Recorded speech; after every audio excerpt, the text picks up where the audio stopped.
ਵਾਹਿਗੁਰੂ ਜੀ ਕਾ ਖਾਲਸਾ ਵਾਹਿਗੁਰੂ ਜੀ ਕੀ ਫਤਿਹ।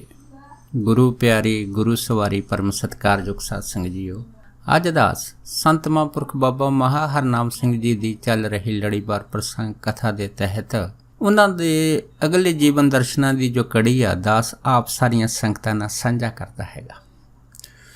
ਸੋ ਇੱਕ ਮਾਈ ਭੁੱਚੋ ਕਲਾਂ ਦੀ ਸੀਗੀ। ਇਹ ਜਿਹੜੀ ਮਾਈ ਭੁੱਚੋ ਕਲਾਂ ਦੀ ਸੀ, ਇਹ ਮਹਾਂਪੁਰਖਾਂ ਦੀ ਸੇਵਾ ਕਰਦੀ ਹੁੰਦੀ ਸੀ ਉਹਨਾਂ ਟਾਈਮਾਂ ਦੇ ਵਿੱਚ। ਉਸ ਦੇ ਵਿੱਚ ਇਹ ਜਿਹੜੇ ਪਾਣੀ ਦੇ ਮੱਠ ਹੁੰਦੇ ਸੀ ਉਹਨਾਂ ਨੂੰ ਭਰਦੀ ਰਹਿੰਦੀ ਸੀ ਅਤੇ ਜੋ ਵੀ ਹੁਕਮ ਬਾਬਾ ਜੀ ਵੱਲੋਂ ਹੋਣਾ ਘਰੋਂ ਚੀਜ਼ ਲਿਆ ਕੇ ਲੰਗਰ ਦੇ ਵਿੱਚ ਪਾ ਦੇਣੀ। ਕਦੀ ਪ੍ਰਸ਼ਾਦਾ ਬਣਾ ਕੇ ਦੇ ਦੇਣਾ ਅਤੇ ਕਦੀ ਜਾਣੀ ਦੁੱਧ ਘਰੋਂ ਲਿਆ ਕੇ ਇਸ ਲੰਗਰ ਦੇ ਵਿੱਚ ਵਰਤਾਉਣਾ ਇਸ ਮਾਈ ਨੇ। ਇਸੇ ਮਾਈ ਦੇ ਦੋ ਲੜਕੇ ਸੀਗੇ, ਇੱਕ ਦਾ ਨਾਂ ਸੀ ਸਰਵਣ ਸਿੰਘ ਅਤੇ ਦੂਜੇ ਦਾ ਨਾਂ ਸੀ ਲਾਲ ਸਿੰਘ। ਇਹ ਵੀ ਕਦੀ ਕਦੀ ਘਰੋਂ ਦੁੱਧ ਲਿਆ ਕੇ ਮਹਾਂਪੁਰਖਾਂ ਦੇ ਲੰਗਰ ਦੀ ਸੇਵਾ ਦੇ ਵਿੱਚ ਪਾ ਦਿੰਦੇ ਸੀਗੇ। ਸੋ ਇਸ ਮਾਈ ਦਾ ਪਤੀ ਸੀ ਜਿਹਦਾ ਨਾਂ ਸੀ ਹਰੀ ਸਿੰਘ, ਅਤੇ ਇਹ ਜਿਹੜਾ ਹਰੀ ਸਿੰਘ ਸੀਗਾ ਇਹ ਸਮਾਂ ਪਾ ਕੇ ਇਸ ਨੂੰ ਵਿਛੋੜਾ ਦੇ ਗਿਆ ਸੀਗਾ ਅਤੇ ਇਹਦੇ ਬੱਚੇ ਛੋਟੇ ਸੀਗੇ। ਜਦੋਂ ਹਰੀ ਸਿੰਘ ਤੋਂ ਬਾਅਦ ਇਹ ਮਾਤਾ ਜਿਹੜੀ ਸੀ ਇਹ ਵਿਧਵਾ ਹੋ ਗਈ ਸੀ।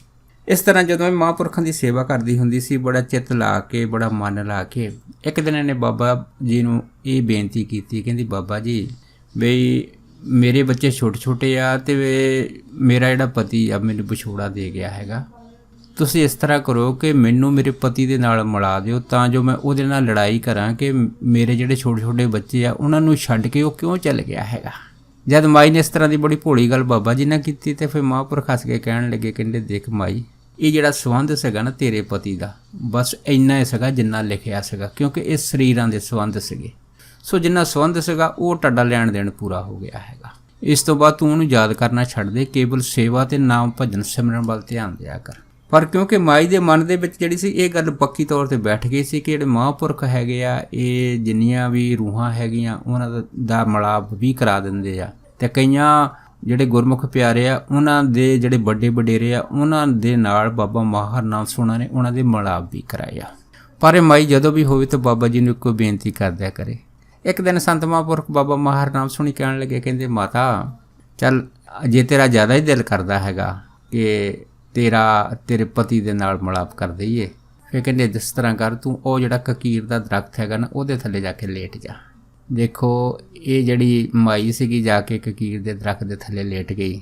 ਲੇਟਦੇ ਸਾਰੀ ਇਹਨੂੰ ਨੀਂਦ ਆ ਗਈ।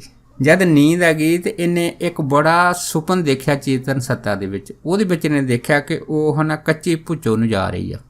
ਜਦੋਂ ਉਹ ਕੱਚੀ ਭੁੱਚੋ ਨੂੰ ਜਾ ਰਹੀ ਸੀ ਤੇ ਰਸਤੇ ਦੇ ਵਿੱਚ ਉਹਨੇ ਕੀ ਦੇਖਿਆ, ਇੱਕ ਜਲੈਹਾਂ ਦਾ ਲੜਕਾ ਜਿਹੜਾ ਮਰਿਆ ਹੋਇਆ ਸੀ ਜਿਸ ਦਾ ਨਾਂ ਸੀ ਫਤੀਆ, ਉਹ ਹੱਥ ਦੇ ਵਿੱਚ ਡਾਂਗ ਲੈ ਕੇ ਖੜਾ ਸੀਗਾ। ਸੋ ਇਸ ਬੀਬੀ ਨੇ ਉਸ ਫਤੀਆ ਨੂੰ ਇਹ ਪੁੱਛ ਲਿਆ, ਕਹਿੰਦੀ ਵੀ ਇਹ ਫਤੀਆ ਤੂੰ ਕਿੱਥੇ ਰਹਿੰਦਾ ਹੈਗਾ। ਜਦ ਇੰਨੀ ਗੱਲ ਹੋਈ ਤਾਂ ਫਤੀਆ ਕਹਿਣ ਲੱਗਾ ਕਿ ਮੈਂ ਆ ਜਿਹੜਾ ਜਵਾਂ ਦਾ ਖੇਤ ਹੈ ਇਹਦੀ ਰਾਖੀ ਰਹਿੰਦਾ ਹੈਗਾ, ਇਸ ਖੇਤ ਦੀ ਰਾਖੀ ਕਰਦਾ ਹੈਗਾ। ਫਿਰ ਉਸ ਫਤੀਏ ਨੇ ਇਸੇ ਬੀਬੀ ਨੂੰ ਕਿਹਾ ਹੈਗਾ, ਕਹਿੰਦਾ ਵੀ ਤੂੰ ਮੇਰੇ ਘਰ ਇੱਕ ਸੁਨੇਹਾ ਦੇ ਦੇ ਕਿ ਜਿਹੜੀ ਸੰਧੂਆਂ ਦੇ ਨਾਲ ਸਾਡੀ ਇੱਕ ਕੋਠੀ ਹੈ ਨਾ, ਉਸ ਕੋਠੀ ਦੇ ਵਿੱਚ ਇੱਕ ਕਾਲੀ ਸੂਫ ਦਾ ਜਿਹੜਾ ਮੇਰਾ ਕੱਪੜਾ ਪਿਆ ਹੈਗਾ, ਉਸ ਕੱਪੜੇ ਦੀ ਜੇਬ ਦੇ ਵਿੱਚ 2 ਰੁਪਈਏ ਬੰਨੇ ਪਏ ਆ, ਅਤੇ ਤੂੰ ਮੇਰੀ ਮਾਂ ਅਤੇ ਭੈਣ ਨੂੰ ਇਹ ਸੁਨੇਹਾ ਦੇਣਾ ਕਿ ਤੂੰ ਕਾਜੀ ਨੂੰ ਰੋਟੀ ਖਿਲਾਉਣੀ ਆ ਅਤੇ ਨਾਲ ਇਹ 2 ਰੁਪਈਏ ਉਹਨੂੰ ਦਾਨ ਕਰ ਦੇਣੇ ਆ। ਸੋ ਉਸ ਤੋਂ ਬਾਅਦ ਫਿਰ ਮਾਈ ਜਿਹੜੀ ਸੀ ਸੁਪਨੇ ਵਿੱਚ ਹੀ ਫਿਰ ਜਦ ਅੱਗੇ ਗਈ ਤਾਂ ਉਹਨੇ ਕੀ ਦੇਖਿਆ, ਉੱਥੇ ਗਿੱਲ ਪੱਤੀ ਦੀ ਸ਼ਮਸ਼ਾਨ ਆ ਗਈ। ਜਦ ਸ਼ਮਸ਼ਾਨ ਆ ਗਈ ਤਾਂ ਇਹਨੇ ਕੀ ਦੇਖਿਆ ਕਿ ਇਹ ਜਿਹੜਾ ਇਹਦਾ ਪਤੀ ਸੀਗਾ ਹਰੀ ਸਿੰਘ, ਉਹਦਾ ਜਿਹੜਾ ਵੱਡਾ ਭਰਾ ਹੈਗਾ ਜਿਸ ਦਾ ਨਾਂ ਹੈਗਾ ਦਰਸ਼ਨ ਸਿੰਘ, ਉਹਦੀ ਘੋੜੀ ਬੰਨੀ ਪਈ ਆ। ਜਦ ਮਾਈ ਨੇ ਘੋੜੀ ਬੰਨੀ ਪਈ ਦੇਖੀ ਤਾਂ ਉੱਥੇ ਕੀ ਦੇਖਿਆ, ਅਚਨਚੇਤ ਇਹਦਾ ਪਤੀ ਜਿਹੜਾ ਸੀਗਾ ਉੱਥੇ ਇੱਕ ਸੋਟੀ ਹੱਥ 'ਚ ਫੜੀ ਅਤੇ ਇਹਦੇ ਵੱਲੋਂ ਆ ਰਿਹਾ ਸੀਗਾ। ਜਦ ਆ ਰਿਹਾ ਸੀਗਾ ਅਤੇ ਇਹਨੂੰ ਦੇਖਦੇ ਸਾਰੀ ਉੱਚੀ ਦਿਨੀ ਗਰਜ ਕੇ ਕਹਿਣ ਲੱਗਾ, ਕਹਿੰਦਾ ਵੀ ਤੂੰ ਇੱਥੇ ਕੀ ਕਰਨ ਆਈ ਆ। ਮੈਂ ਤਾਂ ਤੈਨੂੰ ਛੋਟੇ ਬੱਚਿਆਂ ਦੀ ਕੋਲ ਭੇਜਿਆ ਸੀਗਾ ਕਿ ਤੂੰ ਉਹਨਾਂ ਦੀ ਸਾਂਭ ਸੰਭਾਲ ਕਰ, ਤੇਰਾ ਇੱਥੇ ਆਉਣ ਦਾ ਕੀ ਕੰਮ ਆ। ਇਹ ਕਹਿ ਕੇ ਜਦੋਂ ਸੋਟੀ ਲੈ ਕੇ ਇਹਨੂੰ ਮਾਰਨ ਲੱਗਾ ਅਤੇ ਇਹ ਅੱਗੇ ਅੱਗੇ ਨੱਠਣ ਲੱਗੀ ਤਾਂ ਉਹ ਕਹਿਣ ਲੱਗਾ, ਕਹਿੰਦਾ ਜਾ ਕੇ ਘਰ ਜਾ ਕੇ ਆਪਣੇ ਬੱਚਿਆਂ ਨੂੰ ਸੰਭਾਲ, ਦੁਬਾਰਾ ਇੱਥੇ ਨਹੀਂ ਆਉਣਾ। ਜਦ ਇੰਨੀ ਗੱਲ ਹੋਈ ਆ ਅਤੇ ਇਸ ਮਾਈ ਦੀ ਇੱਧਰੋਂ ਜਾਗ ਖੁੱਲ੍ਹ ਗਈ। ਜਦ ਜਾਗ ਖੋਲ੍ਹੀ ਅਤੇ ਮਾਈ ਵਾਹਿਗੁਰੂ ਵਾਹਿਗੁਰੂ ਕਰਦੀ ਉੱਠ ਪਈ। ਉੱਠ ਕੇ ਜਾ ਕੇ ਇਹਨੇ ਬਾਬਾ ਜੀ ਦੇ ਚਰਨਾਂ 'ਚ ਮੱਥਾ ਟੇਕਿਆ ਅਤੇ ਖਿਮਾ ਮੰਗੀ। ਕਹਿੰਦੀ ਮਹਾਂਪੁਰਖੋ ਆਪ ਜੀ ਦਾ ਬਚਨ ਸੱਚ ਹੀ ਆ ਕਿ ਇਹ ਜਿਹੜਾ ਸੰਬੰਧ ਹੈਗਾ ਇਹ ਉਹਨਾਂ ਚਿਰ ਹੀ ਆ ਜਦ ਤੱਕ ਸਰੀਰ ਆ। ਸਰੀਰ ਤੋਂ ਬਾਅਦ ਜਿਹੜਾ ਇਹ ਸੰਬੰਧ ਨਹੀਂ ਆ। ਫਿਰ ਉਹਨੇ ਇਹ ਜਿਹੜੀ ਸਾਰਾ ਗੱਲਬਾਤ ਸੀ ਬਾਬਾ ਜੀ ਨਾਲ ਸਾਂਝੀ ਕੀਤੀ।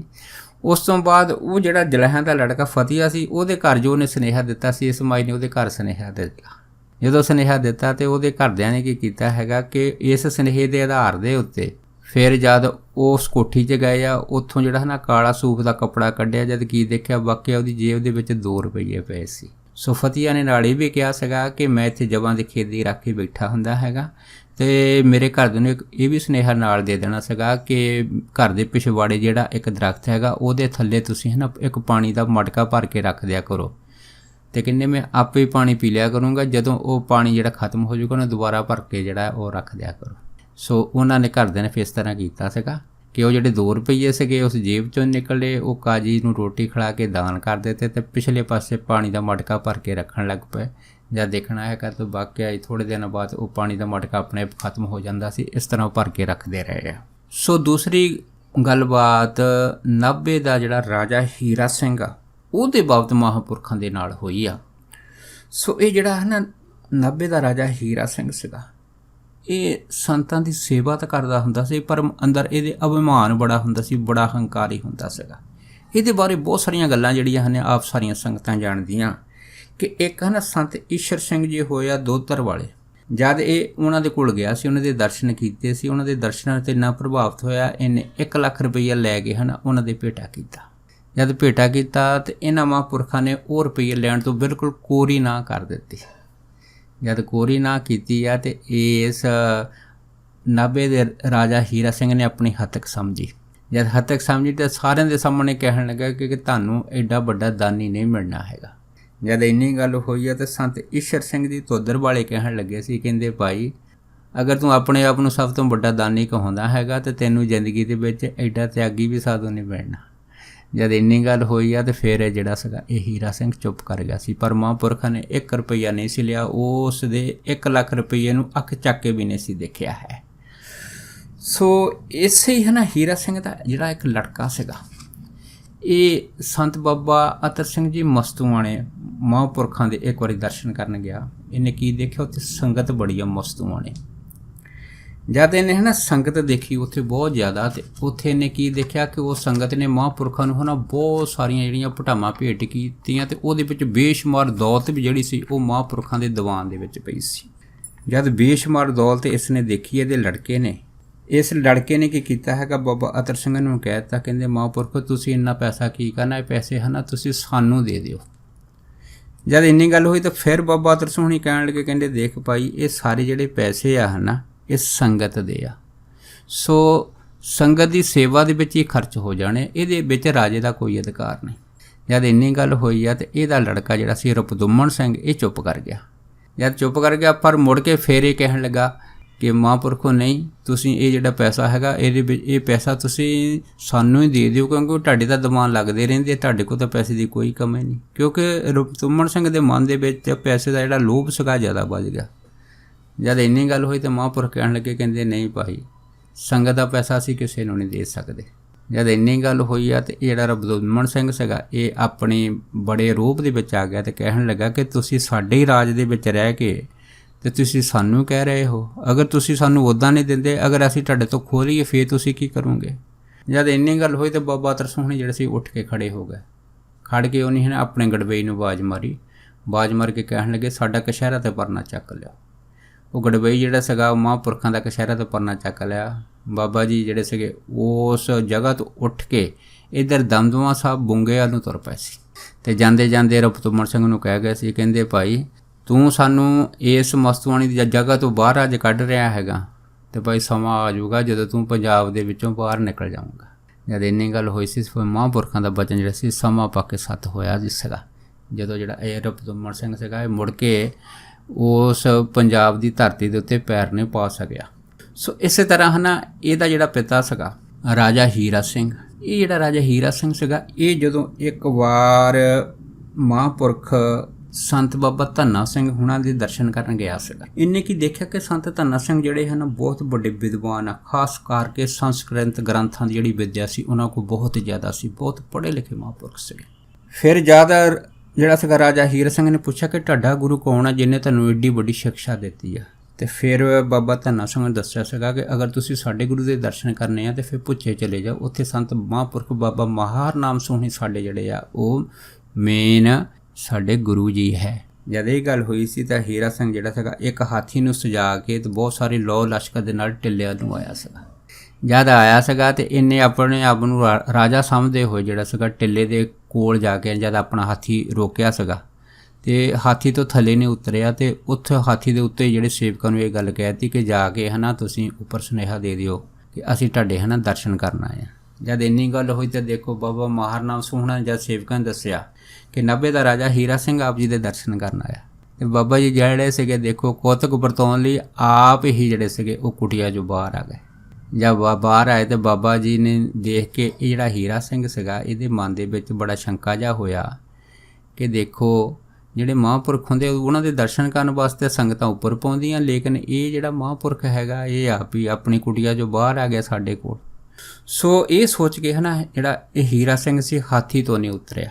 ਇਹਨੇ ਕੀ ਕੀਤਾ, ਇਹਦੇ ਕੋਲ 500 ਰੁਪਈਆ ਸੀਗਾ ਤੇ ਨਾਲ ਇਹਨੇ ਉਹਨਾਂ ਟਾਈਮਾਂ ਦੇ ਵਿੱਚ ਪ੍ਰਸ਼ਾਦ ਦੇ ਵਜੋਂ ਮਿਸ਼ਰੀ ਲਈ ਸੀਗੀ ਜਿਹਦਾ ਤਕਰੀਬਨ ਵਜਨ ਜਿਹੜਾ ਸੀਗਾ 5 ਕਿਲੋ ਸੀਗਾ।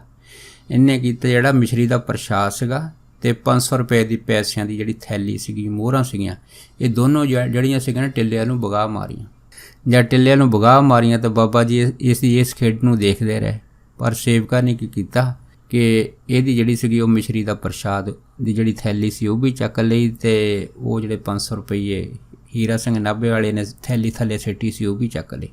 ਜਦੋਂ ਸੇਵਕ ਲੈ ਕੇ ਬਾਬਾ ਜੀ ਦੇ ਪਾਸ ਹੋਏ ਤੇ ਬਾਬਾ ਜੀ ਕਹਿਣ ਲੱਗੇ, ਕਹਿੰਦੇ ਦੇਖ ਭਾਈ ਆਹ ਜਿਹੜੇ ਪ੍ਰਸ਼ਾਦ ਦੀ ਥੈਲੀ ਹੈ ਇਹ ਤਾਂ ਇਹਨਾਂ ਨੂੰ ਜਾ ਕੇ ਵਾਪਸ ਹੁਣੇ ਕਰਿਓ ਤੇ ਬਾਕੀ ਰਹੀ ਪੈਸਿਆਂ ਦੀ ਗੱਲ, ਕਹਿੰਦੇ ਇਹਦਾ ਹਿਸਾਬ ਅਸੀਂ ਹੁਣੇ ਕਰ ਦਿੰਦੇ ਹਾਂ। ਬਾਬਾ ਜੀ ਦੇ ਉਸ ਟਾਈਮ ਦੋ ਸੇਵਕ ਸੀਗੇ ਉਹਨਾਂ ਟਾਈਮਾਂ ਦੇ ਵਿੱਚ। ਜਿਹੜੇ ਦੋ ਸੇਵਕ ਸੀਗੇ ਤੇ ਇਹ ਇੱਕ ਦਾ ਨਾਂ ਸੀ ਭਾਈ ਗੁਰਦਿੱਤ ਸਿੰਘ ਤੇ ਦੂਸਰੇ ਦਾ ਨਾਂ ਸੀ ਬਖਤੌਰ ਸਿੰਘ। ਇਹ ਜਿਹੜੇ ਭਾਈ ਗੁਰਦਿੱਤ ਸਿੰਘ ਤੇ ਬਖਤੌਰ ਸਿੰਘ ਭੁੱਲਰ, ਇਹਨਾਂ ਨੂੰ ਬਾਬਾ ਜੀ ਨੇ ਕਿਹਾ ਹੈਗਾ ਕਿ ਇਸ ਤਰ੍ਹਾਂ ਕਰੋ, ਇਹ ਜਿੰਨੇ ਵੀ ਪੈਸੇ ਇਹ ਹੀਰਾ ਸਿੰਘ ਦੇ ਕੇ ਗਿਆ ਇਹਦੀ ਗਿਣਤੀ ਕਰਕੇ ਤੇ ਜਿੰਨੇ ਵੀ ਘੰਟੇ ਜਿਹੜੇ ਇਹ ਪੈਸੇ ਸਾਡੇ ਇਸ ਡੇਰੇ 'ਚ ਪਏ ਆ ਉਹਦੇ ਹਿਸਾਬ ਨਾਲ ਵਿਆਜ ਦੇ ਪੈਸੇ ਵਿੱਚ ਪਾ ਕੇ ਤੇ ਇਹਨੂੰ ਮੋੜ ਦਿਓ। ਦੇਖੋ ਇੰਨੀ ਗੱਲ ਹੋਈ ਹੈ ਤਾਂ ਭਾਈ ਗੁਰਦਿੱਤ ਸਿੰਘ ਦੇ ਤੇ ਭਾਈ ਬਖਤੌਰ ਸਿੰਘ ਨੇ ਉਹ ਜਿਹੜੀ ਥੈਲੀ ਸੀ ਉਹਦੇ ਵਿੱਚ ਉਸੇ ਹਿਸਾਬ ਦੇ ਨਾਲ ਵਿਆਜ ਦੇ ਪੈਸੇ ਜਮ੍ਹਾਂ ਕਰਕੇ ਤੇ ਇਸ ਹੀਰਾ ਸਿੰਘ ਦੇ ਪਿੱਛੇ ਤੁਰ ਪਏ। ਜਦ ਪਿੱਛੇ ਤੁਰ ਪਏ ਇਹ ਜਿਹੜਾ ਹੀਰਾ ਸਿੰਘ ਸੀਗਾ ਇਹ ਧਨੌਲੀ ਪਹੁੰਚ ਗਿਆ।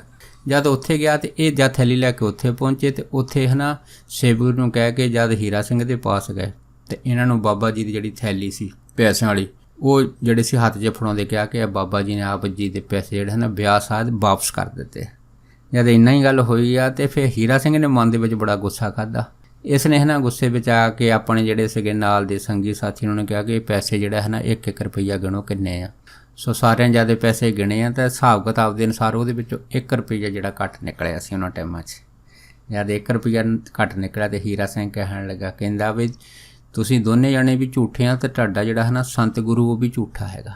ਜਦ ਇੰਨੀ ਗੱਲ ਹੋਈ ਤਾਂ ਭਾਈ ਬਖਤੌਰ ਸਿੰਘ ਕਹਿਣ ਲੱਗੇ, ਕਹਿੰਦੇ ਤੁਸੀਂ ਸਾਨੂੰ ਤਾਂ ਝੂਠਾ ਕਹਿ ਸਕਦੇ ਕਿਉਂਕਿ ਅਸੀਂ ਤੁਹਾਡੀ ਪਰਜਾ ਹੈਗੀ, ਪਰ ਮਹਾਂਪੁਰਖਾਂ ਨੂੰ ਇਸ ਤਰ੍ਹਾਂ ਦਾ ਲਫ਼ਜ਼ ਨਾ ਬੋਲੋ। ਜਦ ਇੰਨੀ ਗੱਲ ਹੋਈ ਆ ਤਾਂ ਪਰ ਕਿਉਂਕਿ ਜਿਹੜਾ ਰਾਜਾ ਹੀ ਆ ਇਹ ਹੋਰ ਆਕੜ 'ਚ ਆ ਕੇ ਕਹਿਣ ਲੱਗਾ, ਕਹਿੰਦਾ ਵੀ ਦੇਖੋ ਭਾਈ ਅਗਰ ਉਸ ਬਾਬੇ ਜੀ ਦਾ ਪਿੱਛਾ ਨਹੀਂ ਛੱਡੋਗੇ ਤੇ ਫਿਰ ਤੁਹਾਨੂੰ ਹਮੇਸ਼ਾ ਝੂਠਾ ਹੀ ਕਹੂੰਗਾ।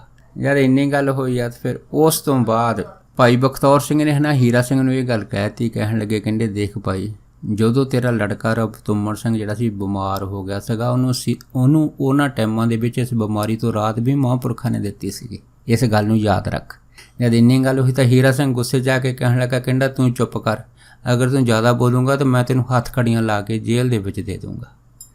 ਜਦ ਇੰਨੀ ਗੱਲ ਹੋਈ ਆ ਤਾਂ ਫਿਰ ਇਹ ਜਿਹੜੇ ਦੋਨੇ ਜਾਣੇ ਸੀ ਇਹ ਹੀਰਾ ਸਿੰਘ ਦਾ ਇਹ ਜਿਹੜਾ ਜਵਾਬ ਦੇਖ ਕੇ ਚੁੱਪ ਕਰ ਗਏ। ਪਰ ਜਿਸ ਥੈਲੀ ਦੀ ਮੋਹਰਾਂ ਦੇ ਵਿੱਚੋਂ ਪੈਸੇ ਕੱਢੇ ਸੀ ਜਦੋਂ ਚੱਕ ਕੇ ਜਿਹੜੇ ਸੀ ਤੁਰਨ ਲੱਗੇ ਤੇ ਉਹਦੇ ਵਿੱਚੋਂ 1 ਰੁਪਈਆ ਉਹਨਾਂ ਟਾਈਮਾਂ ਦੇ ਵਿੱਚ ਠਣ ਗਿਆ। ਜਦ ਕੀ ਦੇਖਿਆ ਤਾਂ ਉਹਦੇ ਵਿੱਚੋਂ 1 ਰੁਪਈਆ ਨਿਕਲਿਆ ਤੇ ਫਿਰ ਇਹ ਜਿਹੜਾ ਰਾਜਾ ਸੀਗਾ ਦੇਖ ਕੇ ਚੁੱਪ ਰਹਿ ਗਿਆ ਕਿਉਂਕਿ 1 ਰੁਪਈਆ ਥੈਲੀ ਦੇ ਕਿਤੇ ਕੱਪੜੇ ਦੇ ਵਿੱਚ ਅੰਦਰ ਹੀ ਲੱਗਾ ਰਹਿ ਗਿਆ ਸੀਗਾ।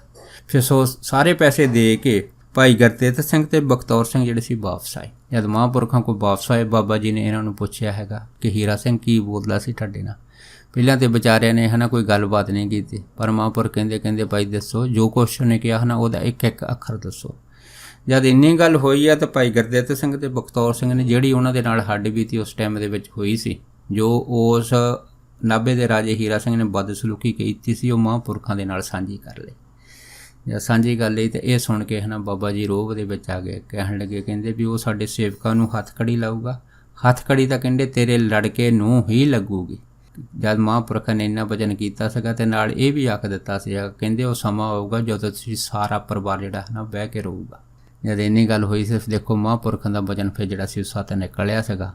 ਸਮਾਂ ਪਾ ਕੇ ਜਿਹੜਾ ਰਪਤੂਮਣ ਸਿੰਘ ਸੀ ਇਹਨੂੰ ਫਿਰ ਹੱਥ ਖੜੀ ਲੱਗੀ ਸੀ। ਫਿਰ ਇਹ ਪੰਜਾਬ ਤੋਂ ਬਾਹਰ ਹੀ ਰਿਹਾ, ਬਾਹਰ ਹੀ ਇਹਦੀ ਮੌਤ ਹੋਈ, ਪੰਜਾਬ ਦੀ ਧਰਤੀ ਦੇ ਵਿੱਚ ਪੈਰ ਨਹੀਂ ਪਾ ਸਕਿਆ।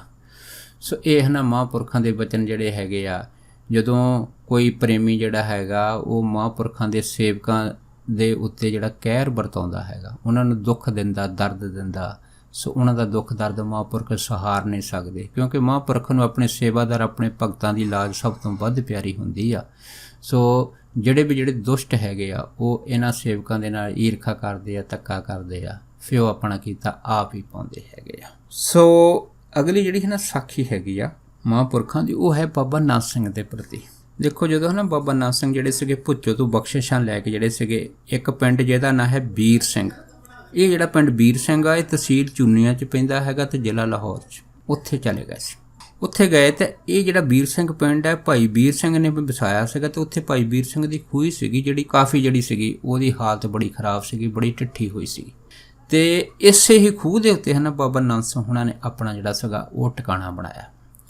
ਸੋ ਭਾਈ ਵੀਰ ਸਿੰਘ ਹੁਣਾਂ ਦੇ ਜਿਹੜੇ ਹੈ ਨਾ ਦੋ ਲੜਕੇ ਸੀਗੇ, ਇੱਕ ਦਾ ਨਾਂ ਸੀ ਖੁਸ਼ਹਾਲ ਸਿੰਘ, ਇੱਕ ਦਾ ਨਾਂ ਸੀ ਸਰੈਣ ਸਿੰਘ। ਇਹ ਮਹਾਂਪੁਰਖਾਂ ਦੀ ਸੇਵਾ ਕਰਨ ਲੱਗੇ ਉਹਨਾਂ ਟਾਈਮਾਂ ਦੇ ਵਿੱਚ। ਇਹਨਾਂ ਨੇ ਬਾਬਾ ਨਾਨਕ ਸਿੰਘ ਹੁਣਾਂ ਦੀ ਸੇਵਾ ਦੇ ਵਿੱਚ ਖੂਹ ਦੇ ਵਿੱਚੋਂ ਪਾਣੀ ਕੱਢਣਾ, ਫਿਰ ਇਹਨਾਂ ਨੇ ਭੂਰਾ ਪੱਟਿਆ, ਇੱਕ ਛੱਪੜ ਵੀ ਤਿਆਰ ਕੀਤਾ। ਲੱਸੀ ਪਾਣੀ ਦੀ ਜਿਹੜੀ ਸੇਵਾ ਸੀਗੀ ਇਹ ਭਾਈ ਖੁਸ਼ਹਾਲ ਸਿੰਘ ਅਤੇ ਸਰੈਣ ਸਿੰਘ ਇਹ ਦੋਨੇ ਭਰਾ ਕਰਦੇ ਹੁੰਦੇ ਸੀ। ਉਸ ਤੋਂ ਬਾਅਦ ਜਿਹੜੇ ਪ੍ਰਸ਼ਾਦੇ ਦੀ ਸੇਵਾ ਸੀ ਇੱਕ ਭਾਈ ਸੁਲੱਖਣ ਸਿੰਘ ਹੁੰਦੇ ਸੀ, ਉਹ ਕਰਦੇ ਹੁੰਦੇ ਸੀ। ਇਸ ਤਰ੍ਹਾਂ ਨਾ ਇਹ ਜਿਹੜੀ ਸੇਵਾ ਸੀ ਇਹ ਚੱਲਦੀ ਰਹੀ। ਇੱਕ ਦਿਨ ਬਾਬਾ ਨਾਨਕ ਸਿੰਘ ਹੁਣਾਂ ਨੇ ਬਚਨ ਕਰ ਦਿੱਤਾ, ਕਹਿਣ ਲੱਗੇ, ਕਹਿੰਦੇ ਭਾਈ ਵੀ ਸਾਨੂੰ ਇੱਕ ਐਸੀ ਜਗ੍ਹਾ ਦੀ ਤਲਾਸ਼ ਦੀ ਲੋੜ ਹੈਗੀ ਜਿੱਥੇ ਪੂਰਨ ਇਕਾਂਤ ਹੋਵੇ, ਜਿੱਥੇ 12 ਕੋ ਤੇ ਕੋਈ ਆਦਮੀ ਨਾ ਆ ਸਕੇ। ਜਦ ਇੰਨੀ ਗੱਲ ਹੋਈ ਹੈ ਤਾਂ ਫਿਰ ਭਾਈ ਖੁਸ਼ਹਾਲ ਸਿੰਘ ਕਹਿਣ ਲੱਗੇ, ਕਹਿੰਦੇ ਮਹਾਂਪੁਰਖੋ ਇੱਥੇ ਹੀ ਖੂਹ ਦੇ ਉੱਤੇ ਬੜੀ ਇਕਾਂਤ ਹੈਗੀ ਆ ਅਤੇ ਇੱਥੇ ਕੋਈ ਆਦਮੀ ਨਹੀਂ ਆਊਗਾ, ਅਗਰ ਤੁਸੀਂ ਕਹੋ ਤਾਂ ਅਸੀਂ ਇੱਥੇ ਨਾ ਹੋਰ ਸਖਤ ਪਹਿਰਾ ਲਾ ਦਿੰਦੇ ਹਾਂ। ਜਦ ਇੰਨੀ ਗੱਲ ਹੋਈ ਤਾਂ ਫਿਰ ਬਾਬਾ ਜੀ ਕਹਿਣ ਲੱਗੇ, ਕਹਿੰਦੇ ਭਾਈ ਤੁਹਾਡੀ ਗੱਲ ਤਾਂ ਠੀਕ ਹੈਗੀ ਆ, ਪਰ ਸਾਨੂੰ ਹੈ ਨਾ ਜੋ ਹੁਕਮ ਹੈਗਾ ਅਕਾਲ ਪੁਰਖ ਦਾ, ਅਸੀਂ ਤਾਂ ਉਸ ਹੁਕਮ ਨੂੰ ਜਿਹੜਾ ਹੈ ਨਾ ਉਹ ਪਹਿਲ ਦੇ ਆਧਾਰ 'ਤੇ ਮੰਨਣਾ ਹੈਗਾ। ਸੋ ਹੁਕਮ ਸਾਨੂੰ ਇਹੋ ਹੀ ਆ ਕਿ ਸਾਨੂੰ ਹੋਰ ਅਸਥਾਨ ਦੇ ਉੱਤੇ ਜਾ ਕੇ ਜਿਹੜਾ ਉਹ ਬੈਠ ਕੇ ਭਜਨ ਬੰਦਗੀ ਕਰਨੀ ਪੈਣੀ, ਅਤੇ ਉਸ ਅਸਥਾਨ 'ਤੇ ਜਾ ਕੇ ਸਾਨੂੰ ਸੰਪਟ ਪਾਠ ਕਰਨਾ ਪੈਣਾ ਹੈਗਾ। ਜਦ ਇੰਨੀ ਗੱਲ ਹੋਈ ਆ ਤਾਂ ਦੇਖੋ ਭਾਈ ਖੁਸ਼ਹਾਲ ਸਿੰਘ ਦੇ ਮਨ ਦੇ ਵਿੱਚ ਬੜਾ ਪ੍ਰੇਮ ਸੀਗਾ ਅਤੇ ਇਹਦੀ ਅੱਖਾਂ 'ਚ ਹੰਝੂ ਆ ਗਏ ਨੇ। ਬਾਬਾ ਨਾਨਕ ਸਿੰਘ ਹੁਣਾਂ ਦੇ ਚਰਨ ਫੜ ਲਏ, ਕਹਿਣ ਲੱਗੇ ਮਹਾਂਪੁਰਖੋ ਤੁਸੀਂ ਸਾਨੂੰ ਛੱਡ ਕੇ ਨਾ ਜਾਓ, ਅਤੇ ਤੁਸੀਂ ਜੋ ਵੀ ਕਹੋਗੇ ਅਸੀਂ ਤੁਹਾਡੀ ਇੱਥੇ ਸਾਰੀ ਸੇਵਾ ਕਰਨ ਨੂੰ ਤਿਆਰ ਹਾਂ। ਇਹ ਸੁਣ ਕੇ ਨਾ ਫਿਰ ਬਾਬਾ ਨਾਨਕ ਸਿੰਘ ਹੁਣੀ ਕਹਿਣ ਲੱਗੇ, ਕਹਿੰਦੇ ਦੇਖੋ ਭਾਈ ਜੋ ਹੁਕਮ ਹੈਗਾ ਸਾਨੂੰ ਹੁਕਮ ਦੇ ਅਨੁਸਾਰ ਚੱਲਣਾ ਹੀ ਪੈਣਾ ਹੈਗਾ, ਅਤੇ ਬਾਕੀ ਰਹੀ ਹੈਗੀ ਹੈ ਤੁਹਾਡੇ ਪ੍ਰੇਮ ਪਿਆਰ ਦੀ ਗੱਲ, ਜੋ ਵਾਹਿਗੁਰੂ ਦੀ ਰਜਾ ਹੋ ਗਈ ਹੈ ਨਾ ਉਸ ਰਜਾ ਦੇ ਹਿਸਾਬ ਦੇ ਨਾਲ ਦੇਖਾਂਗੇ ਕਿ ਅੱਗੇ ਕੀ ਹੁੰਦਾ ਹੈ। ਜਦ ਇੰਨੀ ਗੱਲ ਹੋਈ ਤਾਂ ਫਿਰ ਖੁਸ਼ਹਾਲ ਸਿੰਘ ਕਹਿਣ ਲੱਗਾ, ਕਹਿੰਦਾ ਮਹਾਂਪੁਰਖੋ ਤੁਸੀਂ ਹੈ ਨਾ ਧਰਤੀ ਦੇ ਕਿਸੇ ਵੀ ਕੋਨੇ 'ਤੇ ਚੱਲ ਜਾਓ, ਅਸੀਂ ਤੁਹਾਨੂੰ ਲੱਭ ਲਿਆਵਾਂਗੇ, ਪਰ ਗੱਲ ਇਹ ਆ ਵੀ ਜੇ ਤੁਸੀਂ ਖੰਡਾਂ ਬ੍ਰਹਮੰਡਾਂ ਚੱਲ ਗਏ ਫਿਰ ਸਾਡੀ ਬੇਬਸੀ ਹੈਗੀ ਆ। ਜਦ ਖੁਸ਼ਹਾਲ ਸਿੰਘ ਨੇ ਇਹ ਗੱਲ ਕਹੀ ਤਾਂ ਬਾਬਾ ਜੀ ਹੱਸ ਕੇ ਕਹਿਣ ਲੱਗੇ, ਕਹਿੰਦੇ ਭਾਈ ਵੀ ਤੇਰਾ ਪ੍ਰੇਮ ਦੇਖ ਕੇ ਸਾਨੂੰ ਬੜੀ ਖੁਸ਼ੀ ਹੈਗੀ ਆ। ਉਸ ਤੋਂ ਬਾਅਦ ਖੁਸ਼ਹਾਲ ਸਿੰਘ ਜਿਹੜੇ ਸੀ ਕੋਈ ਘਰ ਨੂੰ ਗਏ ਜਾਂ ਅਗਲੇ ਦਿਨ ਪ੍ਰਸ਼ਾਦਾ ਲੈ ਕੇ ਖੂਹ 'ਤੇ ਪਹੁੰਚੇ, ਕੀ ਦੇਖਿਆ ਉਹ ਆਸਣ ਖਾਲੀ ਸੀ, ਬਾਬਾ ਜੀ ਉੱਥੇ ਹੈ ਨਹੀਂ ਸੀ। ਫਿਰ ਦੇਖੋ ਖੁਸ਼ਹਾਲ ਸਿੰਘ ਨੇ ਮਨ ਦੇ ਵਿੱਚ ਬੜਾ ਬਰਾਗ ਆਇਆ। ਉਸ ਤੋਂ ਬਾਅਦ ਇਹ ਨਹੀਂ ਹੈ ਨਾ ਬੜੀ ਖੋਜ ਕੀਤੀ ਬਾਬਾ ਜੀ ਦੀ, ਪਰ ਬਾਬਾ ਜੀ ਦਾ ਪਤਾ ਨਹੀਂ ਲੱਗਾ ਕਿ ਮਹਾਂਪੁਰਖ ਬਾਬਾ ਨਾਨਕ ਸਿੰਘ ਹੁਣੀ ਕਿੱਧਰ ਚਲੇ ਗਏ ਆ। ਇਹਨਾਂ ਨੇ ਕੀ ਕੀਤਾ, ਫਿਰ ਇੱਕ ਅਖਬਾਰ ਦੇ ਵਿੱਚ ਸੰਤ ਬਾਬਾ ਨਾਨਕ ਸਿੰਘ ਹੁਣਾਂ ਦਾ ਜਿਹੜਾ ਸੀ ਉਹ ਹੁਰੀਆ ਦੱਸ ਕੇ ਅਤੇ ਨਾਲ 500 ਰੁਪਈਆ ਇਨਾਮ ਰੱਖ ਦਿੱਤਾ ਕਿ ਅਗਰ ਕੋਈ ਮਹਾਂਪੁਰਖ ਦਾ ਹੁਰੀਆ ਜਿਹੜਾ ਦੱਸ ਕੇ ਸਾਨੂੰ ਖਬਰ ਦਊਗਾ ਤਾਂ ਅਸੀਂ ਉਹਨੂੰ 500 ਰੁਪਈਆ ਇਨਾਮ 'ਚ ਦੇਵਾਂਗੇ। ਇਹ ਜਿਹੜੀ ਖਬਰ ਸੀ ਅਖਬਾਰ ਦੇ ਵਿੱਚ ਛਪ ਗਈ।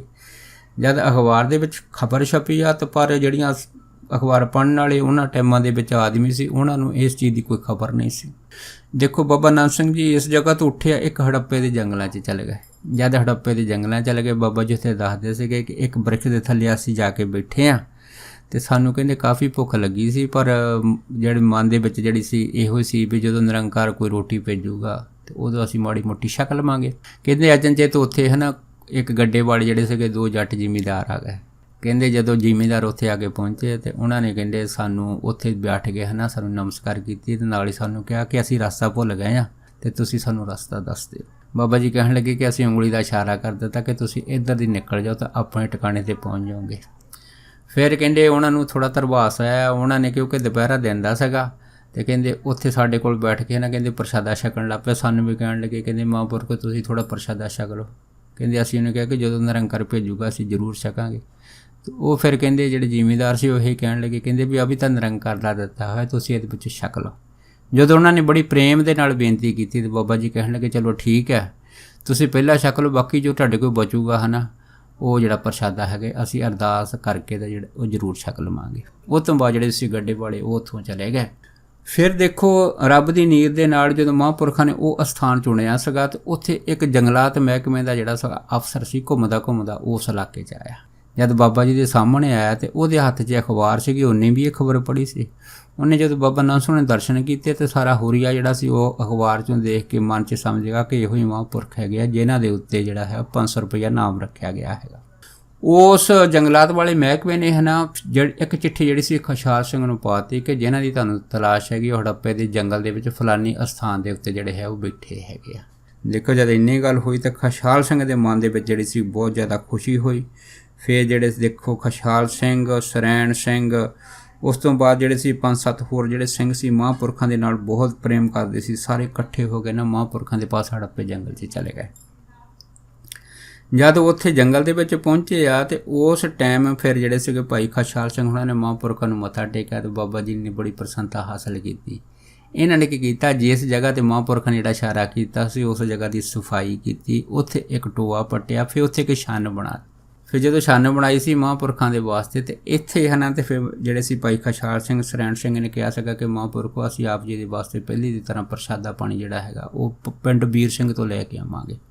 ਪਰ ਬਾਬਾ ਜੀ ਨੇ ਕਿਹਾ ਕਿ ਨਹੀਂ, ਤੁਹਾਨੂੰ ਏਡੀ ਦੂਰ ਜਾਣ ਦੀ ਲੋੜ ਨਹੀਂ, ਤੁਸੀਂ ਬਸ ਇਸ ਤਰ੍ਹਾਂ ਕਰਨਾ ਹੈਗਾ ਕਿ ਇੱਥੋਂ ਨਾ ਜੰਗਲ ਦੀਆਂ ਲੱਕੜਾਂ ਨੂੰ ਕੱਟ ਕੇ ਜਿਹੜੀਆਂ ਸੁੱਕੀਆਂ ਹੈਗੀਆਂ ਉਹਨਾਂ ਨੂੰ ਬਾਜ਼ਾਰ 'ਚ ਵੇਚਣਾ, ਜੋ ਵੀ ਪੈਸਾ ਮਿਲੂਗਾ ਉਹਦਾ ਆਪਾਂ ਲੰਗਰ ਚਲਾਉਣਾ ਹੈਗਾ। ਸੋ ਜਦੋਂ ਬਾਬਾ ਜੀ ਨੇ ਇਹ ਆਦੇਸ਼ ਦਿੱਤਾ ਸੀ ਫਿਰ ਸਾਰਿਆਂ ਨੇ ਇਕੱਠੇ ਹੋ ਕੇ ਉਹ ਜੰਗਲਾਂ ਦੀਆਂ ਜਿਹੜੀਆਂ ਸੁੱਕੀਆਂ ਲੱਕੜੀਆਂ ਇਕੱਠੀਆਂ ਕਰਨੀਆਂ, ਉਹਦੀਆਂ ਪੰਡਾਂ ਬੰਨਣੀਆਂ ਤੇ ਫਿਰ ਬਾਜ਼ਾਰ 'ਚ ਵੇਚਣੀਆਂ, ਜੋ ਵੀ ਜਿਹੜੀ ਮਾਇਆ ਮਾੜੀ ਮੋਟੀ ਮਿਲਣੀ ਆ ਉਹਦੇ ਨਾਲ ਫਿਰ ਰਸਦ ਪਾਣੀ ਲੈ ਕੇ ਨਾ ਇੱਥੇ ਪ੍ਰਸ਼ਾਦੇ ਦੀ ਸੇਵਾ ਕਰਨੀ ਆ। ਇੱਥੇ ਫਿਰ ਬਾਬਾ ਨੰਦ ਸਿੰਘ ਹੁਣਾਂ ਨੇ ਹੈ ਨਾ ਫਿਰ ਸੰਪਟ ਪਾਠ ਇੱਕ ਸ਼ੁਰੂ ਕੀਤਾ ਸੀਗਾ। ਉਹਦੇ ਵਿੱਚ 2 ਆਸਣ ਲਾਏ ਸੀ। ਇੱਕ ਆਸਣ ਲਾਇਆ ਸੀ ਬਾਬਾ ਮਹਾ ਹਰਨਾਮ ਸੁਣਨ ਵਾਸਤੇ, ਦੂਸਰਾ ਆਸਣ ਲਾਇਆ ਸੀ ਧੰਨ ਗੁਰੂ ਨਾਨਕ ਸਾਹਿਬ ਵਾਸਤੇ। ਸੋ ਇਸ ਤਰ੍ਹਾਂ ਜਿਹੜਾ ਇਹ ਸੰਪਟ ਪਾਠ ਸੀਗਾ ਇਹ ਚੱਲਦਾ ਰਿਹਾ। ਕਰਦੇ ਕਰਦੇ ਇੱਧਰ ਬਾਬਾ ਮਹਾ ਹਰਨਾਮ ਹੁਣੇ ਨੇ ਕੀ ਕੀਤਾ ਹੈਗਾ ਕਿ ਜਿਹੜੇ ਪਹਿਰੇਦਾਰ ਸੀ ਉਹਨਾਂ ਨੂੰ ਆਪਣੇ ਕੋਲ ਬੁਲਾਇਆ। ਕਹਿਣ ਲੱਗੇ, ਕਹਿੰਦੇ ਭਾਈ ਵੀ ਸਵੇਰੇ 2 ਘੰਟੇ ਅਤੇ ਸ਼ਾਮ ਨੂੰ 2 ਘੰਟੇ ਇਸ ਟਾਈਮ ਹੈ ਨਾ ਕਿਸੇ ਨੇ ਵੀ ਟਿੱਲੇ ਦੇ ਉੱਪਰ ਨਹੀਂ ਆਉਣਾ, ਕਿਉਂਕਿ ਪਹਿਰੇ ਵਿੱਚ ਜਿੰਨੀ ਵੀ ਸੰਗਤ ਆਊਗੀ ਉਹਨਾਂ ਨੂੰ ਰੋਕ ਕੇ ਰੱਖਣਾ ਹੈਗਾ। ਜਦੋਂ ਅਸੀਂ ਦਰਵਾਜ਼ਾ ਖੋਲਾਂਗੇ ਫਿਰ ਤੁਸੀਂ ਆਉਣਾ ਹੈਗਾ, ਜਦ ਤੱਕ ਦਰਵਾਜ਼ਾ ਬੰਦ ਹੈ ਕਿਸੇ ਨੇ ਟਿੱਲੇ ਉੱਪਰ ਨਹੀਂ ਆਉਣਾ। ਇਸ ਤਰ੍ਹਾਂ ਕਰਦੇ ਕਰਦੇ ਫਿਰ ਜਦ ਸੰਗਤਾਂ ਦਾ ਬਹੁਤ ਜ਼ਿਆਦਾ ਰਸ਼ ਹੋਣ ਲੱਗ ਪਿਆ, ਸੰਗਤਾਂ ਬੇਚੈਨ ਹੋਣ ਲੱਗ ਪਈਆਂ ਤੇ ਬਾਬਾ ਮਹਾ ਨਾਮ ਸੁਣ ਜਿਹੜੇ ਦਰਵਾਜ਼ਾ ਬੰਦ ਕਰਕੇ ਜਿਹੜੇ ਸੀ ਉਹ ਬੈਠ ਜਾਂਦੇ ਸੀ। ਸੰਗਤਾਂ ਦੇ ਬੜੀ ਬੇਚੈਨੀ ਹੋਣੀ ਕਿ ਅਸੀਂ ਦਰਸ਼ਨਾਂ ਤੋਂ ਸੱਖਣੇ ਰਹਿ ਜਾਂਦੇ। ਬਹੁਤ ਸਾਰੀਆਂ ਜਿਹੜੀਆਂ ਸੰਗਤਾਂ ਸੀਗੀਆਂ ਵਾਪਸ ਵੀ ਮੁੜਨ ਲੱਗ ਪਈਆਂ ਸੀ ਉਹਨਾਂ ਟਾਈਮਾਂ 'ਚ। ਫਿਰ ਸੇਵਕਾਂ ਨੇ ਬਾਬਾ ਮਹਾ ਨਾਮ ਸੁਣ ਦੇ ਚਰਨਾਂ 'ਚ ਬੇਨਤੀ ਕੀਤੀ ਕਿ ਆਪ ਜਦੋਂ ਬੰਦ ਦਰਵਾਜ਼ਾ ਕਰਕੇ ਬਹਿੰਦੇ ਆ ਸੰਗਤਾਂ ਵਿੱਚ ਬੜੀ ਬੇਚੈਨੀ ਹੁੰਦੀ ਹੈ। ਕਈ ਸੰਗਤਾਂ ਇੰਨੀਆਂ ਤਾਵਲੀ ਹੁੰਦੀਆਂ ਦਰਸ਼ਨਾਂ ਵਾਸਤੇ ਦੂਰੋਂ ਆ ਜਾਂਦੀਆਂ ਅਤੇ ਕਈ ਵਾਪਸ ਵੀ ਮੁੜ ਜਾਂਦੀਆਂ ਹੈ। ਫਿਰ ਸੰਤ ਮਹਾਂਪੁਰਖ ਬਾਬਾ ਮਹਾ ਨਾਮ ਸੁਣਾ ਨੇ ਸੰਗਤਾਂ ਦਾ ਪ੍ਰੇਮ ਦੇਖ ਕੇ ਨਾ ਇਹ ਗੱਲ ਕਹਿਤੀ, ਕਹਿੰਦੇ ਚਲੋ ਠੀਕ ਆ, ਅੱਜ ਤੋਂ ਬਾਅਦ ਅਸੀਂ ਇਹ ਦਰਵਾਜ਼ਾ ਜਿਹੜਾ ਬੰਦ ਨਹੀਂ ਕਰਦੇ, ਖੁੱਲ੍ਹਾ ਰਹੂਗਾ। ਪਰ ਫਿਰ ਸੇਵਕਾਂ ਨੇ ਕਿਹਾ ਸੀ ਕਿ ਮਹਾਂਪੁਰਖੋ ਆਪ ਦਰਵਾਜ਼ਾ ਕਾਹਦੇ 2 ਟਾਈਮ ਬੰਦ ਕਰਦੇ, ਇੱਕ ਸਵੇਰੇ ਇੱਕ ਸ਼ਾਮ। ਫਿਰ ਬਾਬਾ ਮਹਾ ਨਾਮ ਸੁਣਨ ਨੇ ਕਿਹਾ ਸੀ, ਕਹਿੰਦੇ ਵੀ ਰਿਸ਼ੀ ਨੰਦ ਸਿੰਘ ਜਿਹੜੇ ਆ ਹੜੱਪੇ ਦੇ ਜੰਗਲਾਂ ਦੇ ਵਿੱਚ ਸੰਪਟ ਪਾਠ ਦੀ ਸੇਵਾ ਜਿਹੜੀ ਆ ਉਹ ਚੱਲ ਰਹੀ ਆ ਅਤੇ ਅਸੀਂ ਉਹਨਾਂ ਦਾ ਪਾਠ ਸੁਣਨ ਵਾਸਤੇ ਉੱਥੇ ਹਾਜ਼ਰ ਹੁੰਦੇ ਹਾਂ। ਪਰ ਕਹਿੰਦੇ ਚਲੋ ਕੋਈ ਗੱਲ ਨਹੀਂ, ਅਸੀਂ ਪਾਠ ਵੀ ਸੁਣ ਲਵਾਂਗੇ ਅਤੇ ਇੱਥੇ ਸੰਗਤਾਂ ਦੇ ਨਾਲ ਵੀ ਜਿਹੜਾ ਹੈ ਨਾ ਸਾਰੇ ਬਚਨ ਬਲਾਸ ਕਰਾਂਗੇ। ਇਸ ਤਰ੍ਹਾਂ ਸੰਤ ਮਹਾਂਪੁਰਖ ਬਾਬਾ ਮਹਾ ਨਾਮ ਸੁਣੀ ਜਿਹੜੇ ਸਰਬ ਵਿਆਪਕ ਸੀਗੇ ਉਹਨਾਂ ਨੇ ਫਿਰ ਆਪਣੀ ਇਹ ਕਲਾ ਵਰਤਾਈ ਸੀ। ਇੱਥੇ ਸੰਗਤਾਂ ਦੇ ਨਾਲ ਵੀ ਜਿਹੜੇ ਸੀ ਉਹਨਾਂ ਟਾਈਮਾਂ 'ਚ ਬਚਨ ਬਲਾਸ ਕਰਦੇ ਰਹੇ ਅਤੇ ਉੱਥੇ ਆਸਣ 'ਤੇ ਬੈਠ ਕੇ ਬਾਬਾ ਨੰਦ ਸਿੰਘ ਹੁਣਾਂ ਦੁਆਰਾ ਕੀਤਾ ਗਿਆ ਜਿਹੜਾ ਸੰਪਟ ਪਾਠ ਸੀ ਉਹਨੂੰ ਵੀ ਬੜੇ ਪ੍ਰੇਮ ਨਾਲ ਸਰਵਣ ਕਰਦੇ ਹੁੰਦੇ ਸੀ। ਇਹ ਜਿਹੜਾ ਸੰਪਟ ਪਾਠ ਸੀ ਹੜੱਪੇ ਦੇ ਜੰਗਲਾਂ ਦੇ ਵਿੱਚ ਤਕਰੀਬਨ 1 ਸਾਲ ਚੱਲਿਆ ਉਹਨਾਂ ਟਾਈਮਾਂ ਦੇ ਵਿੱਚ। ਜਦ ਭੋਗ ਪਿਆ ਸੀਗਾ ਅਤੇ ਬਾਬਾ ਮਹਾ ਨਾਮ ਸਿੰਘ ਰੋਜ਼ ਜਿਹੜੇ ਸੀਗੇ ਉਸ ਆਸਣ ਦੇ ਉੱਤੇ ਬਾਬਾ ਨੰਦ ਸਿੰਘ ਜੀ ਨੂੰ ਜਿਹੜੇ ਸੀ ਆਪਣੇ ਦਰਸ਼ਨ ਦਿੰਦੇ ਸੀਗੇ। ਪਰ ਜਿੱਦਣ ਭੋਗ ਪਿਆ ਉਹ ਦਿਨ ਜਿਹੜੇ ਸੀ ਕੀ ਦੇਖਿਆ ਕਿ ਮਹਾਰਾਜ ਦੀ ਤਾਬਾ ਦੇ ਵਿੱਚ ਧੰਨ ਗੁਰੂ ਨਾਨਕ ਸਾਹਿਬ ਮਹਾਰਾਜ ਜਿਹੜੇ ਸੀ ਉਹ ਪ੍ਰਤੱਖ ਪ੍ਰਗਟ ਹੋਏ। ਜਦ ਪ੍ਰਤੱਖ ਪ੍ਰਗਟ ਹੋਇਆ ਅਤੇ ਉਹਨਾਂ ਨੇ ਬਾਬਾ ਨੰਦ ਸਿੰਘ ਨੂੰ ਆਖਿਆ ਸੀ ਕਿ ਕੋਈ ਇੱਛਾ ਹੈਗੀ ਆ ਤਾਂ ਮੰਗ ਲਓ। ਜਦ ਇੰਨੀ ਗੱਲ ਹੋਈ ਸੀ ਤਾਂ ਬਾਬਾ ਨੰਦ ਸਿੰਘ ਉਹਨਾਂ ਨੇ ਬਚਨ ਕੀਤਾ ਸੀ, ਕਹਿੰਦੇ ਵੀ ਤੋਹੀ ਮੋਹੀ ਮੋਹੀ ਤੋਹੀ, ਮੇਰੀ ਇਹ ਇੱਛਾ ਹੈਗੀ ਆ। ਜਦ ਇੰਨੀ ਗੱਲ ਹੋਈ ਆ ਤਾਂ ਧੰਨ ਗੁਰੂ ਨਾਨਕ ਸਾਹਿਬ ਮਹਾਰਾਜ ਜੀ ਮੁਸਕਰਾ ਕੇ ਕਹਿਣ ਲੱਗੇ, ਕਹਿੰਦੇ ਵੀ ਭਾਈ ਇੱਛਾ ਤਾਂ ਤੇਰੀ ਬੜੀ ਉੱਚੀ ਆ, ਪਰ ਸਾਨੂੰ ਇਹ ਦੱਸ ਕਿ ਤੂੰ ਕਿਸੇ ਗੁਰੂ ਕੋਲ ਲਿਖਾ ਕੇ ਲੈ ਕੇ ਆਇਆ ਹੈਗਾ। ਜਦ ਇੰਨੀ ਗੱਲ ਹੋਈ ਤੇ ਬਾਬਾ ਨਾਨਕ ਨੇ ਕਹਿਣ ਲੱਗੇ, ਕਹਿੰਦੇ ਕਿ ਤੁਸੀਂ ਆਪ ਸਮਰੱਥ ਹੋ। ਜਦ ਇੰਨੀ ਗੱਲ ਹੋਈ ਆ ਤਾਂ ਫਿਰ ਧੰਨ ਗੁਰੂ ਨਾਨਕ ਸਾਹਿਬ ਕਹਿਣ ਲੱਗੇ, ਕਹਿੰਦੇ ਭਾਈ ਵਿੱਚ ਗੁਰੂ ਵੀ ਕੋਈ ਵਿਚੋਲਾ ਚਾਹੀਦਾ, ਕੋਈ ਐਸਾ ਭਗਤ ਵੀ ਚਾਹੀਦਾ ਹੈਗਾ ਜਿਹੜਾ ਇਸ ਵਿਚੋਲਗੀ ਨੂੰ ਪੂਰੀ ਤਰ੍ਹਾਂ ਨਿਭਾ ਸਕੇ। ਜਦ ਇੰਨੀ ਗੱਲ ਹੋਈ ਹੈ ਤਾਂ ਫਿਰ ਬਾਬਾ ਨਾਨਕ ਹੋਣਾ ਨੇ ਜਿਹੜੇ ਸੀ ਹੱਥ ਜੋੜ ਕੇ ਬਚਨ ਕੀਤਾ ਸੀ, ਕਹਿੰਦੇ ਮਹਾਂਪੁਰਖੋ ਤੁਸੀਂ ਜੋ ਹੁਕਮ ਕਰੋਗੇ ਮੈਂ ਉਹ ਕਰੂੰਗਾ। ਜਦ ਇੰਨੀ ਗੱਲ ਹੋਈ ਹੈ ਤਾਂ ਫਿਰ ਬਾਬਾ ਨਾਨਕ ਹੋਣਾ ਨੇ ਉਸੇ ਟਾਈਮ ਸੰਤ ਮਹਾਂਪੁਰਖ ਬਾਬਾ ਮਾਹਰ ਨਾਮ ਸਿੰਘ ਭੁੱਚੋ ਵਾਲਿਆਂ ਦਾ ਜਿਹੜਾ ਰੂਪ ਧਾਰਨ ਕਰ ਲਿਆ ਸੀਗਾ। ਰੂਪ ਧਾਰਨ ਕਰਕੇ ਜਿਹੜੀ ਇਹ ਬੇਨਤੀ ਕੀਤੀ ਸੀ ਕਿ ਇਹੋ ਹੀ ਪੂਰਨ ਸੰਤ ਹੈਗੇ ਆ, ਇਹੋ ਹੀ ਤੁਹਾਨੂੰ ਸਭ ਕੁਝ ਦੇਣਗੇ, ਤੁਸੀਂ ਇਹਨਾਂ ਦੇ ਚਰਨਾਂ ਦੇ ਵਿੱਚ ਚਲੇ ਜਾਓ। ਇੰਨੀ ਗੱਲ ਕਹਿਣ ਦੀ ਦੇਰ ਸੀ, ਉਹ ਜਿਹੜਾ ਰੂਪ ਸੀਗਾ ਬਾਬਾ ਮਹਾਰ ਨਾਮ ਸੁਣਨ ਦਾ ਧੰਨ ਗੁਰੂ ਨਾਨਕ ਸਾਹਿਬ ਮਹਾਰਾਜ ਨੇ ਧਾਰਨ ਕੀਤਾ ਸੀਗਾ, ਉਹ ਅਲੋਪ ਹੋ ਗਿਆ, ਅਦ੍ਰਿਸ਼ ਹੋ ਗਿਆ। ਉਸ ਤੋਂ ਬਾਅਦ ਇਹ ਜਿਹੜਾ ਸੰਪਟ ਪਹਾੜ ਦੇ ਭੋਗ ਤੋਂ ਬਾਅਦ ਜਿਹੜਾ ਸਾਰਾ ਦ੍ਰਿਸ਼ ਸੀਗਾ ਅਲੋਪ ਹੋ ਗਿਆ। ਉਸ ਤੋਂ ਬਾਅਦ ਸੰਤ ਬਾਬਾ ਨਾਨਕ ਸੋਹਣੀ ਜਿਹੜੇ ਸੀਗੇ ਉਸ ਹੜੱਪੇ ਦੇ ਜੰਗਲਾਂ ਤੋਂ ਫਿਰ ਭੁੱਚੋਵਾਲ ਨੂੰ ਤੁਰ ਪਏ ਸੀਗੇ। ਸੋ ਦਾਸ ਇੰਨੇ ਹੀ ਬਚਨ ਮਹਾਂਪੁਰਖਾਂ ਦੇ ਸਾਂਝਾ ਕਰਦਾ ਹੋਇਆ ਖਿਮਾ ਦਾ ਜਾਚਕ ਹੈ ਜੀ। ਹੋਈਆਂ ਬੇਅੰਤ ਭੁੱਲਾਂ ਚੁੱਕਾਂ ਦੀ ਖਿਮਾ ਬਖਸ਼ਣੀ, ਸੋ ਫਤਿਹ ਬੁਲਾਓ। ਵਾਹਿਗੁਰੂ ਜੀ ਕਾ ਖਾਲਸਾ, ਵਾਹਿਗੁਰੂ ਜੀ ਕੀ ਫਤਿਹ।